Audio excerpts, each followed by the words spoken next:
বাছুর নাই? কি মারা গেছে? ও ভাইরাস ধরছিল। আচ্ছা আচ্ছা, কোন সময় থেকে করা হয়েছে? কালকে বিকেল থেকে?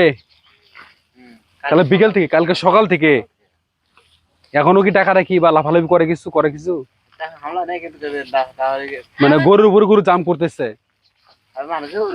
মানুষের উপরে উঠে লাফায় ওঠে, অতিরিক্ত হিট আসছে, তার মধ্যে বাছুর নাই তো করে না। না এখনো হিট আছে, ফুল হিট আছে।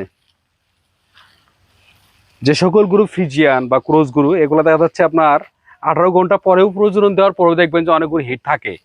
এটা কালকে সকাল থেকে গরম হয়েছে, অর্থাৎ আজকে সকাল পার হয়ে গেছে প্রায় 1টার কাছাকাছি, অর্থাৎ হলো 24 ঘন্টা পার হয়ে গেছে, এখনো পূর্ণাঙ্গ হিট। এক্ষেত্রে এই গরুগুলাকে আপনাকে ডাবল প্রজনন দিতে হবে। যেমন এখন একটা দিলেন বা পরের দিন সকাল আরেকটা দিন, যদি হিট থাকে দিতে পারেন। অনেকে বলবেন যে না, 2টা সিমেন্ট দিলে কি 2 টাকা আপনি দিবেন? হ্যাঁ, অনেকে বলে থাকেন। এটা আসলে এটা আপনার গরুর জন্য সুবিধার্থে এটা করতে পারেন, কারণ বারবার দেওয়া মিস হলে আপনার লস, 1 মাস পিছালে আপনার গরুর জন্য লস, আর 1 মাস আগেই গাভ হলে আপনার লাভ। তো 2 টাকা আগে খরচ করবেন, প্রজনন দিবেন, ইনশাআল্লাহ কনসে হবে।